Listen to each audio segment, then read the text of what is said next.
The topic of this video is a logical approach to training. Now, I'm not going to talk about specific exercise prescription.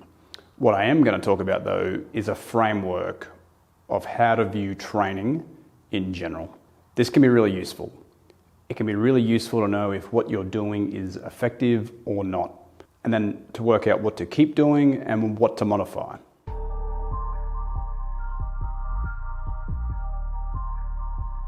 So the framework I like to use is called Kaizen.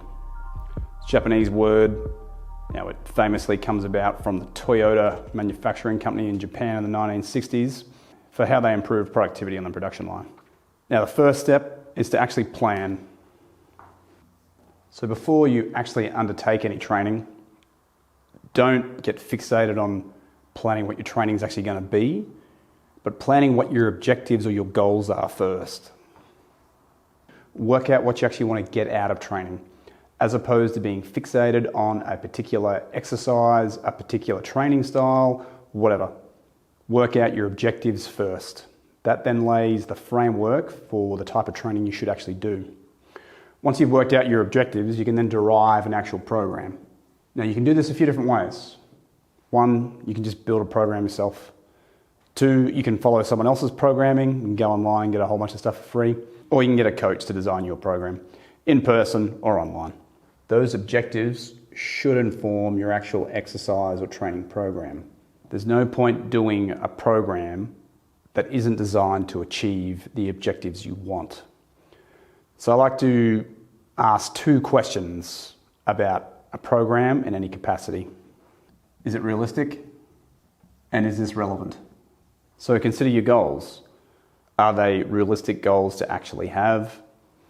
And then the plan you have, is it doing things that are relevant to achieving those goals? Say, for example, you want to improve your strength. Running for 5Ks doesn't really have any relevance. But you can actually drill down further and start looking at specific exercises. Don't do an exercise because you like it. Select exercises because they're relevant to your objectives or your goals. We want to make sure our program and training that we follow is driven by our objectives, not what the latest fad or shiny new thing is. Make it specific and appropriate to what we're trying to do. The other thing we should do with our program is separate training from testing. These are two different aspects. Training is an accumulation of physical stress that's designed to lead to an adaptation in a particular physical capacity or capacities. It's pretty wordy, but training is designed to make you better at something. Testing is the measurement of that. Testing your performance, testing your fitness, and even testing your health should not be mistaken for a typical training program. We want to make sure that our training is designed so at a chosen date, at a chosen time, we're best set up to realize and demonstrate any improvement in our fitness. If we get fixated on trying to test our improvement from session to session, you're going to be sadly disappointed. If you expect improvement between every single session, your training is not relevant and it's not realistic. So separate training from testing. Training is doing work. At a chosen date, you're going to test to see if it's paid off. The second step in our protocol then becomes to actually do or simply execute. So once we've worked out our goals and then selected a program or designed a program, we actually have to do it. It sounds silly. If you don't actually do the program you've designed, then you're actually not going to know if it works. And this is more than just, yeah, I've got a program, I'm following it. Start looking at how consistent we are.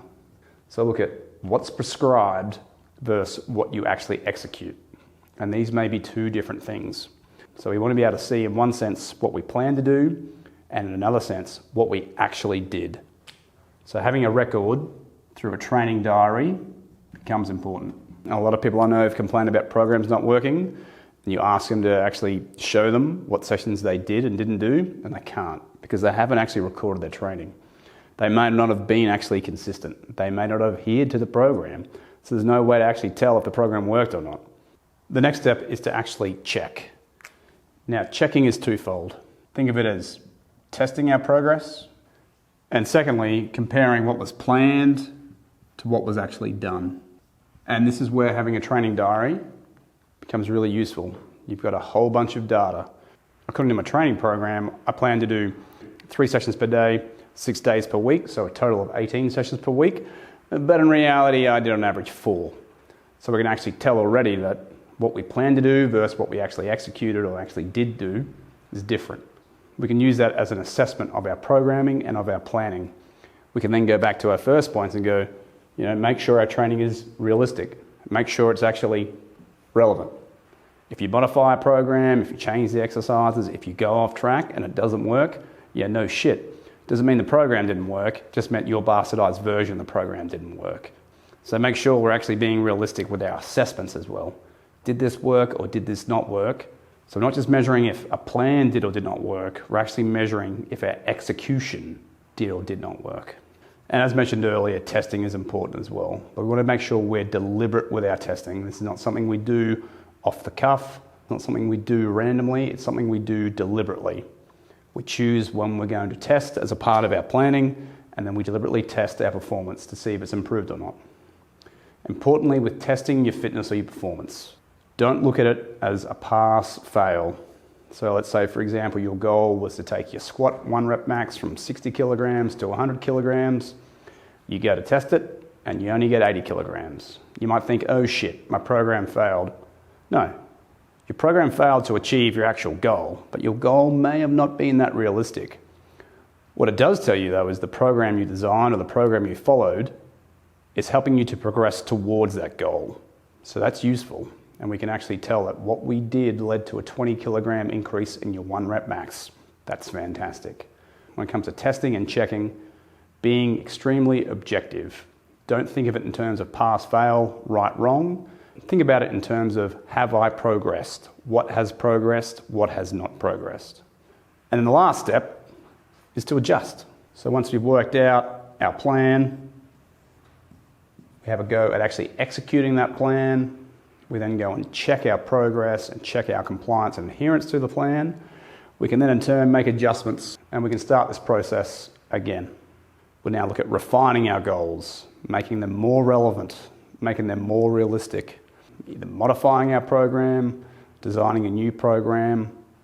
We then go through and execute our program again, deliberately check and adjust again. We do this in a cyclical manner.